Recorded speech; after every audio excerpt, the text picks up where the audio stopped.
Nós vamos ouvir agora a palavra do Senhor. Quero chamar o pastor Cledionilson. Ele vai estar ministrando a mensagem do ensinamento de hoje para as nossas vidas, os nossos corações. Amados, a paz do Senhor. Com alegria, convido vocês a abrirem a Bíblia em algumas porções. A exemplo, o Romanos capítulo 8 e o versículo de número 29. Prometo que não vou falar sobre predestinação. E depois nós leremos Gálatas 4 e o Filipenses 4 também. Então você já abre a Bíblia aí em Romanos, em Filipenses, Efésios 4 e Gálatas 4. Romanos 8, versículo de número 29. Pois Deus conheceu de antemão os seus e os predestinou para se tornarem semelhantes à imagem de seu Filho, a fim de que ele fosse o primogênito entre muitos irmãos. Aí nós vamos então agora para o texto de Gálatas 4, versículo de número 4 e os subsequentes até o... Vamos ler, a partir do 4. Mas, quando chegou a plenitude do tempo, Deus enviou seu Filho, nascido de uma mulher e nascido sob a lei. Assim o fez para resgatar a nós que estávamos sob a lei, a fim de nos adotar como seus filhos. E porque nós somos seus filhos, Deus enviou ao nosso coração o Espírito de seu Filho, e por meio dele clamamos: Abba, Pai. Agora você já não é escravo, mas filho de Deus, e uma vez que é filho, Deus o tornou herdeiro dele. Aí vamos para o texto de Efésios 4, a partir do 11. Ele designou alguns para apóstolos, outros para profetas, outros para evangelistas e ainda outros para pastores e mestres. Eles são responsáveis por preparar o povo santo para realizar a sua obra e edificar o seu corpo, até que todos nós alcancemos a unidade que a fé e o conhecimento do Filho de Deus produzem, e amadureçamos, chegando à completa medida da estatura de Cristo. Então, deixaremos de ser imaturos como crianças, levados de um lado para o outro, empurrados por qualquer vento de novas doutrinas. E também não seremos influenciados quando nos tentarem enganar com mentiras astutas. Em vez disso, falaremos a verdade em amor, tornando-nos, em todos os aspectos, cada vez mais parecidos com Cristo, que é a cabeça. Ele faz que todo o corpo se encaixe perfeitamente e cada parte, ao cumprir sua função específica, ajuda as demais a crescer para que todo o corpo se desenvolva e seja saudável em amor. Amém. Poder sentar.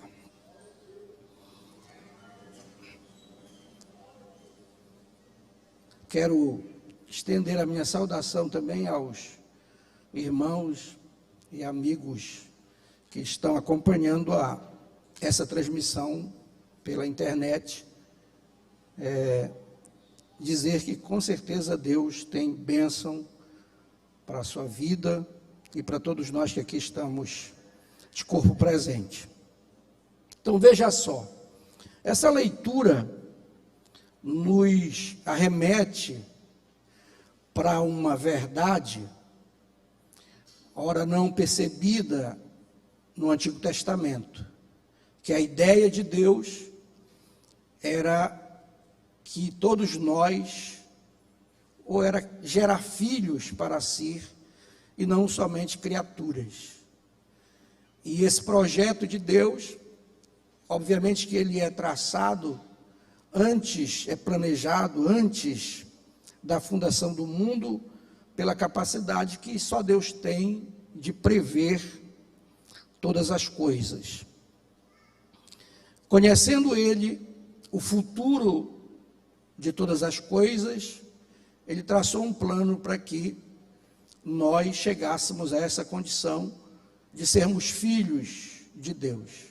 E o plano é ousado e impossível se dependesse da capacidade, da criatividade, dos meios e das condições humanas.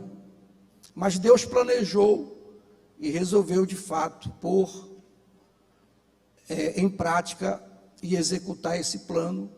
E na leitura que fizemos da carta de Paulo aos Gálatas, tinha um tempo previsto, tinha um tempo determinado para que esse plano fosse executado e tivesse, por si só, a capacidade de agir, não só apontando para o futuro, não só ligando-se ao presente, mas também de forma retroativa, tornar todos aqueles que morreram na fé filhos de Deus.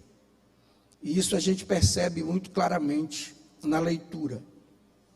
Então, o projeto de Deus é que, a partir de Jesus, ele se tornasse, para aqueles que pretendem seguir, obedecer e servir a Deus, tivesse em Jesus o seu modelo, o seu axioma, o seu exemplo, o seu paradigma. Que a vida de Jesus, que o modo de Jesus viver, o modo de Jesus ser, se tornasse referência para todos nós, que então nos tornamos pela fé filhos de Deus. E aí nós percebemos que Deus deixa, ou envia, ou nos dá meios para que a gente tenha essa capacidade de nos mensurar, de nos medir, de nos perceber, de atentar para nós mesmos e nos comparar com o nosso irmão primogênito e nos ver o quanto estamos distantes desse modelo e dessa referência que Deus deixa para nós. Ao ponto até, se sinceros fôssemos, nós chegar a acreditar, se dependesse de nós, que isso seria impossível, então que vã seria essa tentativa de se tornar semelhante a Cristo. Isso não ocorre conosco, porque de fato a gente sabe que isso é um ato da graça de Deus. Não é só Ele só não nos viu de antemão, Ele não só nos conheceu antes da nossa existência, como Ele nos chamou quando nós passamos a existir e nos justificou, mesmo na ausência do mérito, Ele nos justificou e nos deu as condições para que nós, apesar da fraqueza que nos é comum, tivéssemos a convicção, porque isso é uma convicção, de que nós agora somos filhos de Deus. E que estamos num processo de transformação na certeza de que aquele que começou a boa obra em nós, ele vai aperfeiçoar antes daquele dia. Isso é um fato comum, é uma crença comum no coração de todos os filhos. Nós acreditamos que o sacrifício de Cristo é substitutivo, que o sacrifício de Cristo é vicário, que ele é expiatório, que ele é redentivo. Nós confiamos que não há em nós nenhuma justiça que nós venhamos apresentar a Deus e por causa dessa suposta justiça explicar-se o fato dele nos receber e dele ter sido atraído por nós para investir em nós, porque é um investimento de Deus, investir em nós com o seu poder, com a sua graça, ao ponto de fazer de nós que não éramos povos, nos tornar povo dele. Nós que estávamos longe, e aí não é no sentido geográfico, mas longe no sentido do modelo que ele quer, que ele requer. Nós que éramos indignos, passar para a condição de alvo dessa graça, dessa benevolência. Esse poder que nos tira das trevas, da escuridão das trevas, e nos traz para a mais absoluta luz, onde não só nós nos sentimos envolvidos externamente pela luz, mas também somos iluminados por dentro, ao ponto de poder discernir em nós, não só os nossos hábitos, que não condizem com essa vida da luz, mas com ideias e pensamentos e coisas do nosso íntimo, que só nós e Deus vemos e percebemos, e por causa dessa iluminação toda que Ele traz, não só para nos envolver, mas para estar dentro de nós, a gente consegue ver essas nossas falhas interior ao ponto de nós não conseguirmos, em sanidade mental, em racionalidade, em algum momento se apresentar diante dele, mesmo sem ausência de alguma prática errada, chegar diante dele se sentindo digno da atenção dele. Isso porque ele nos faz ver com essa luz que ele pôs em nós, quem de fato nós somos. E aí nem nos sobra tempo para estar olhando para a escuridão alheia ou para as falhas alheias, porque se nos ocuparmos só das nossas, a gente trabalha a vida toda a fim de eliminá-las e não conseguiremos. E Jesus, acredito que para falar disso, até diz que no olho do meu irmão há um cisco e no meu há uma trave. Enfim. Então esse poder nos resgata dessa condição e nos traz e nos faz gratuitamente filho de Deus. Por que que isso ocorre exatamente nesse momento que Paulo chama de plenitude dos tempos? É porque, para quem é dispensacionalista, porque todos os assembleanos deveriam ser dispensacionalistas, já que a Assembleia de Deus é por si dispensacionalista. Mas há pessoas, teólogos, pastores, que não acreditam que a história da humanidade é dividida em períodos dispensacionais. Também isso não leva e nem impede ninguém de ir para o céu. Eu costumo dizer que Jesus não vai deixar ninguém aqui na terra, porque ele acredita que o arrebatamento é depois da grande tribulação, e Jesus arrebatar antes, eu até ia te levar. Mas como tu acredita que eu vinha só depois da grande tribulação, tu vai ficar, só por causa... Claro que não, né? Porque essa fé não é a fé da salvação. Para ser salvo, você tem que acreditar que Jesus morreu por você na cruz, creu nisso, Claro que eu vou me decepcionar. Se de repente a verdade for o pós-tribulacionismo, pastor Evangelho, eu vou me decepcionar. Porque eu vou ver o anticristo carimbando as pessoas. Eu estava enganado, eu achava que a gente não ia ver esse negócio. Mas eu acredito que Jesus arrebata a igreja antes da grande tribulação. Quem acredita nisso também? Mas tem entre nós, pastores e tal, que acredita que é só depois. Eu espero que seja antes para nós e depois só para eles. Enfim. Então, por que isso acontece?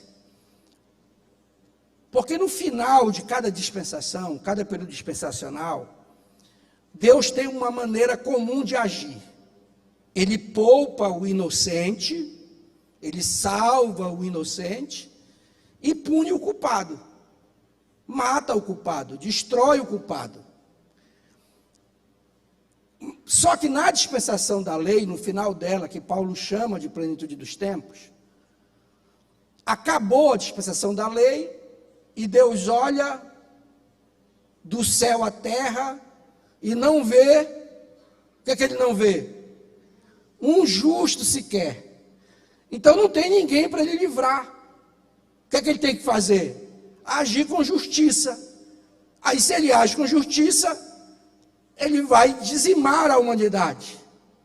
O que é que ele faz? Ao invés de matar a todos nós encerrados debaixo do pecado, não há nenhum justo, nenhum sequer, judeus e gentios todos estão destituídos da glória de Deus, afastados da presença de Deus, amaram mais a mentira do que a verdade, mais a criatura do que o Criador, se envolveram com as paixões, tudo aquilo que Paulo escreve aos Romanos. Então era para todo mundo morrer. Ao invés disso, Deus manda o seu filho, nascido de mulher, nascido sobre a lei, e ele vive como justo.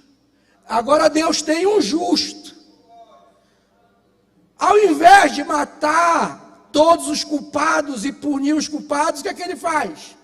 Ele poupa a nós culpados e pune o seu filho inocente por causa de nós, fazendo com que então nós tivéssemos a chance, a possibilidade de a partir de então acreditar nesse sacrifício vicário, expiatório, redentivo e tal, para que assim, pela fé, a justiça de Cristo fosse colocada na minha culpa e a minha culpa em Cristo.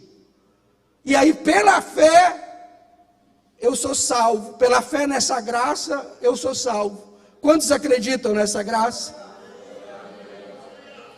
Então, crendo agora, Jesus se torna o primogênito, o primeiro de uma nova criação. Tanto que agora não importa outra coisa, e Paulo diz isso.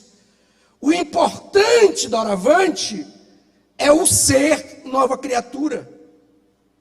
O ser nova criatura é o que conta.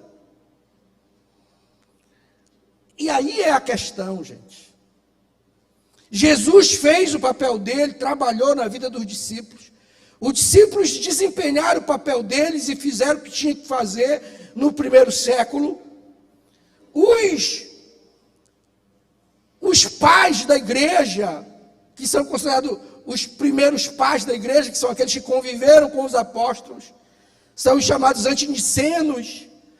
Eles fizeram de alguma forma o papel deles, e é certo que todos os que passaram antes de nós fizeram o seu papel como igreja, e chegou a nossa vez. Obviamente que seria desnecessário dizer, porque isso é óbvio, mas nós estamos mais próximos do arrebatamento do que qualquer outra geração. Isso chega a ser até absurdo dizer, por sua falta de necessidade de ser dito.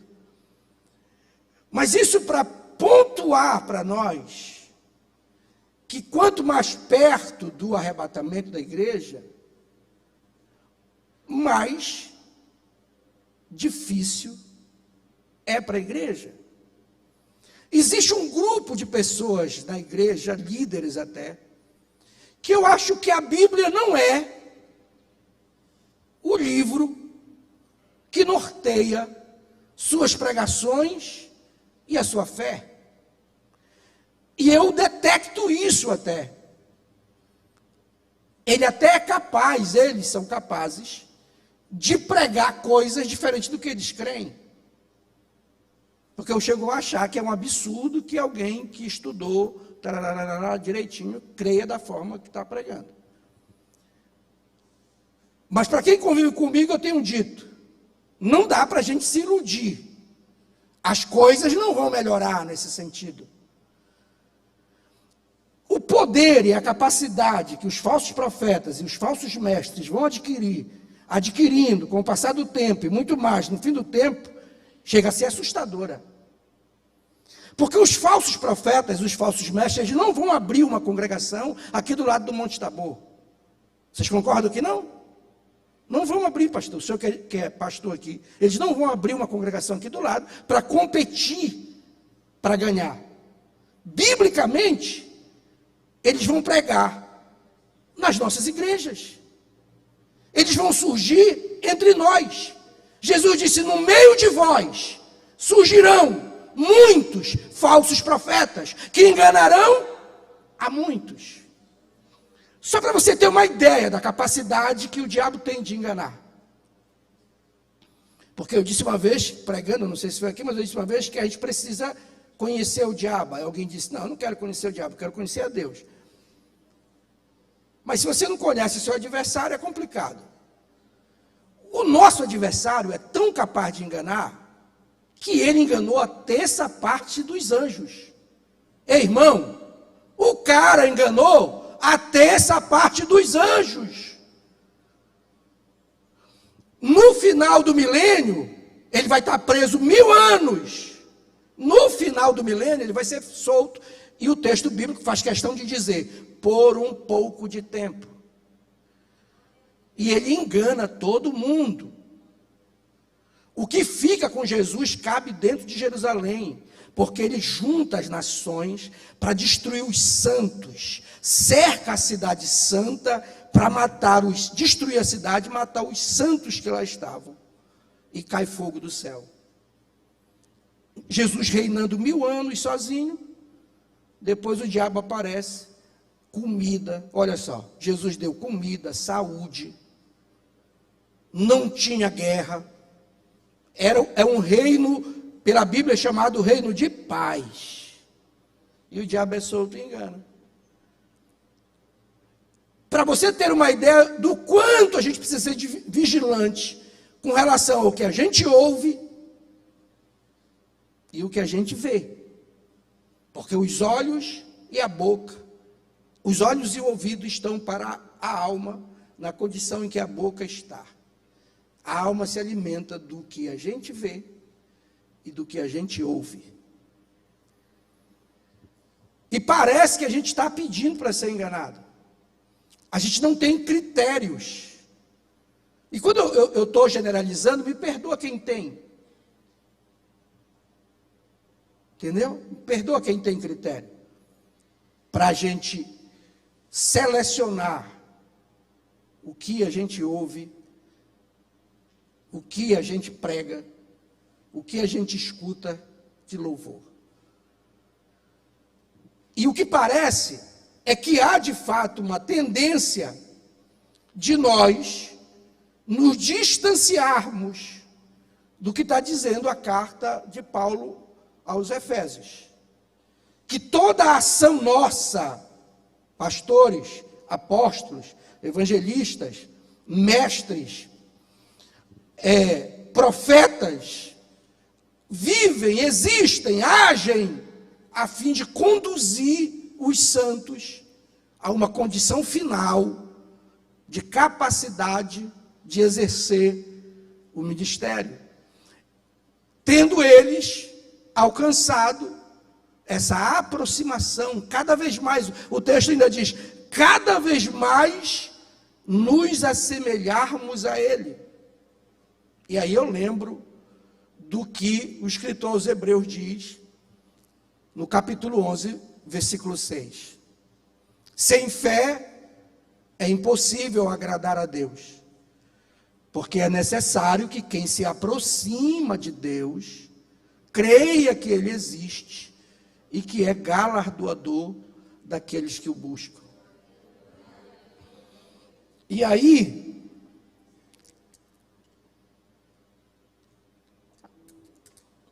queridos, me tornar semelhante a Cristo, me assemelhar ao meu irmão mais velho, me aproximar dele, não tem nada a ver com distância. Não existe nada que eu possa fazer nessa situação que eu me encontrava antes de me tornar filho, que era de indignidade, que agora eu vá fazer e eu vá adquirir dignidade. Não há um distanciamento geográfico entre você e Deus e eu e Deus, para que você meça a distância que você está de Deus no sentido geográfico, e eu meça a minha distância e eu diga para você ou você diga para mim: ei, eu estou mais perto de Deus do que tu. Porque eu teria que explicar para ti o que foi que eu fiz, que fez com que eu chegasse mais perto de Deus do que tu está. Então passa a ser mérito meu. O que foi que eu fiz? Eu jejuei mais? Eu subi mais nos montes do que você? Eu passei mais madrugada acordado orando? Foi isso que eu fiz? Para que eu agora me dissesse para ti: eu tenho, mas a proximidade de Deus. Essa expressão próximo aqui, se aproximar, não é geográfica. É igual ama o teu próximo como tu ama a ti mesmo. É amar quem está perto? É amar quem está perto? É amar o semelhante? É amar o semelhante ou não? Amar o semelhante. Então, quando tu te aproxima de Deus, tu está te tornando mais semelhante a Ele. Que é o que Jesus quer. Jesus quer e Deus quer que eu seja parecido com o meu irmão mais velho. E aí não é a questão da dotação, da manifestação, do poder de operar coisas sobrenaturais, no sentido de milagre. Não é no sentido de profetizar. Porque alguém pode estar tão desatrelado, tão desajustado com Deus, e manifestar nele essa sobrenaturalidade. Mas tem muito a ver com as pessoas dizerem, da maneira como tu lida com o teu próximo, da maneira como tu lida com o pecado alheio, da maneira como tu lida com quem te ofende, de maneira que tu lida com quem você não deve nada e nem vai ganhar nada, como tu lida quando tu está diante da necessidade dele. Daí o Paulo escrever e dizer que haja em vós o mesmo sentimento. Ele não diz que haja em vocês o mesmo poder, que haja em vocês a mesma glória, que haja em vocês o mesmo sentimento que houve em Cristo Jesus.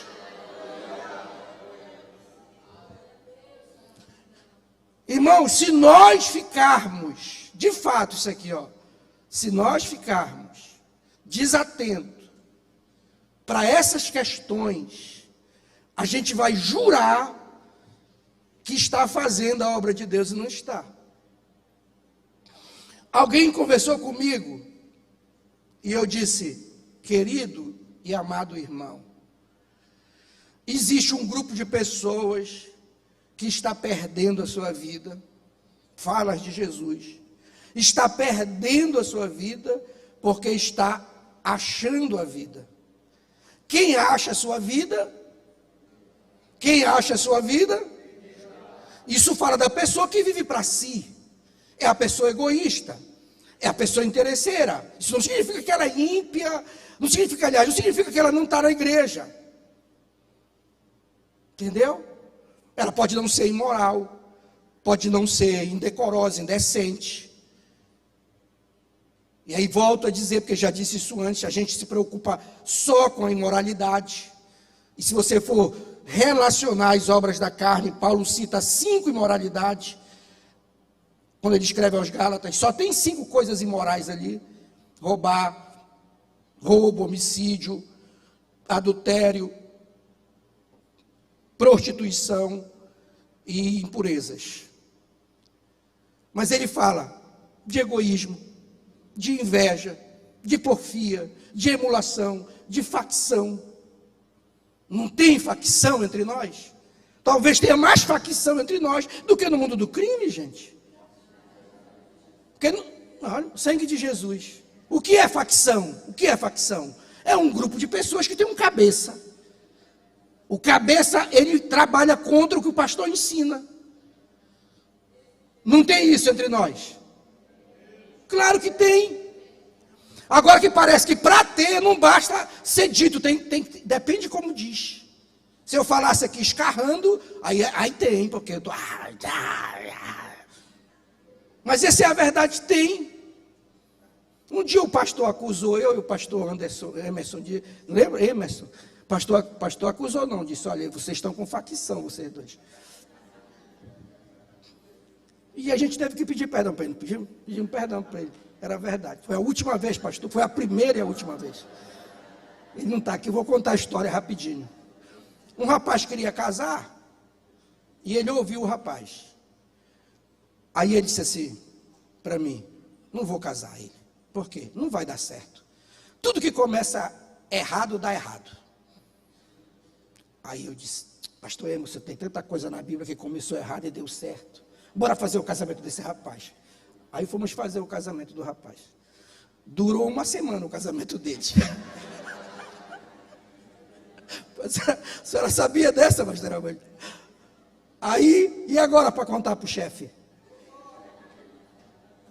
Chefe, eu tenho uma coisa para falar para o senhor. Aí quando ele ouviu, ele disse, isso é facção. Porque se desse certo o casamento dele, vocês dois iam jogar na minha cara que eu estava errado. Fiquei pensando, era mesmo, pastor Tiago. Então tem facção ou não tem? Como diz ele, é verdade ou não é? Facção é obra da carne. Mas a gente se preocupa demasiadamente com a questão de, não é que não seja necessário se preocupar, mas a gente tem que analisar essas questões também de egoísmo, de presunção, de vaidade, para nós procurarmos lutar contra isso e cada vez nos tornar mais próximos do nosso irmão primogênito chamado Jesus de Nazaré. Ao ponto de alguém até dizer, você está parecido com Jesus nessa sua atitude? Quantos querem isso para a sua vida? Eu quero isso. Então nós precisamos. Então é disso que esses 3 textos que nós lemos, e mais o Hebreus 11:6, fala. Que o plano de Deus foi abrir mão da velha criatura e fazer uma nova criação a partir de nós, que fomos tendenciosos a acreditar. Que para mim, embora um teólogo diga que Deus viu a nossa fé, outro teólogo diga que Deus usou a soberania dele e por ser soberano escolheu quem ele quis, para mim, Deus viu como nós estávamos na nossa vida de pecado e como nós somos, como nós nos encaramos, apesar de já termos saído do lamaçal, como a gente se vê. Porque eu me vejo como alguém que não consegue viver sem o sangue de Jesus diariamente sendo espargido sobre a minha vida.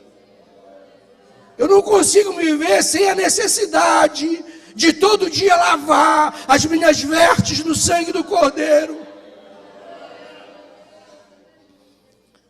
todo dia eu ouço o convite dele e me enquadro.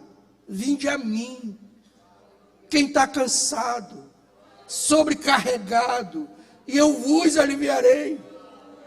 Eu nunca cheguei diante dele como um Superman, dizendo: Senhor, está aqui, olha, nem precisa do teu sangue. Eu consegui viver 24 horas sem sujar as vestes. Mas eu tenho certeza, e eu espero que você tenha, que nós vamos chegar no céu com as nossas vestes brancas, purificadas, não por nosso senso de justiça ou a nossa moralidade, mas pela fé que nós depositamos no sangue de Jesus Cristo, o nosso irmão mais velho, que não só morreu por nós, não só mostrou que a morte não é invencível, não só subiu ao céu para dizer que o nosso fim não é aqui, mas também está lá no céu à destra de Deus, esperando o momento de vir nos buscar, porque vai se cumprir. Ele será o primogênito entre muitos irmãos. Louvado seja o nome do Senhor. E aí eu quero que você fique em pé, para a gente fazer uma oração coletiva aqui. Mas pedir que você procure alguém que de repente está do seu lado, caso não seja ainda da fé, ou caso esteja afastado da fé, que você convide ele para vir aqui para nós orarmos somente por pessoas que estão assim afastadas ou que vão aceitar Jesus. Os demais, do seu lugar mesmo, fala com Deus, agradecendo a Deus pelo grande milagre, grande privilégio, de apesar de o mundo estar sendo bombardeado por engano, nós estamos aqui. Nós não amamos a mentira, nós amamos a verdade. Nós amamos o Criador, não a criatura. Nós temos convicção da nossa salvação. Não estamos iludidos que o mundo vai melhorar. Não estamos iludidos que o mundo vai nos amar, porque isso é até contra a verdade. O mundo nos odiará, mas o mundo passa com toda a sua concupiscência, mas aquele que faz a vontade do Senhor, esse permanece. Louvado seja Deus. Tem mais alguém aí para reconciliar, aceitar Jesus? Não deixe para outro momento. Aproveite esse momento onde a graça de Deus nos alcança com a sua palavra. Oh Jesus maravilhoso. Olhar, Senhor, pra dentro de mim. Que maravilha, Jesus. Nada encontrarás de bom, mas o desejo eu tenho. Nos ajuda, Jesus. Ser transformado. Preciso tanto do teu perdão. Dá-me um novo coração. Dá-me um coração. Nos ajuda, Senhor. Nos ajuda a nos aproximarmos. Nos ajuda a sermos semelhantes. Nos ajuda a termos mais da tua semelhança. Nos ajuda, Senhor. E todo teu querer, dá-me um coração igual ao teu. Sinto olhares, Senhor, pra dentro de mim. Nada encontrarás de bom. Nos ajuda, Jesus. Diga, Jesus, me ajuda. Me ajuda a me transformar pela renovação do nosso entendimento. Nos ajuda a andar na luz, assim como o Senhor na luz está. Que o sangue de Jesus nos purifica de todo pecado. Nos Nos ajuda, Senhor. Nos ajuda a lutar. Que a nossa luta seja para além de lutar contra o que é imoral. Que a nossa luta ultrapasse esse campo. Oh, Jesus. Graças te damos, Jesus amado. Obrigado pela palavra. Recebe a nossa gratidão por esta porção da palavra, pelos hinos que nós entoamos e que ouvimos o teu falar conosco. Obrigado por tudo que vimos, ouvimos e sentimos até aqui. E nos ajuda que essa palavra possa produzir poderosamente em nós mudança de compreensão, mudança de visão, mudança de comportamento. Que nova disposição, que nova vontade, Senhor, tome conta do nosso ser. E que nós travemos uma guerra que vá para além de lutar contra a imoralidade. Que lutemos também contra o nosso egoísmo, o nosso orgulho, as nossas vaidades, as nossas vontades. Que tudo esteja, Senhor, sendo tirado de nós, com a ajuda do Teu Espírito, para que possamos ir mais além nessa busca de cada vez mais nos tornarmos semelhante a Ti, Senhor. É assim que pedimos e agradecemos, confiados nos méritos de Jesus. Aleluia! E nele agradecemos hoje e sempre. Amém, Senhor. Não sente, fique de pé. Dê um abraço nesta mulher que veio se reconciliar com Jesus. Você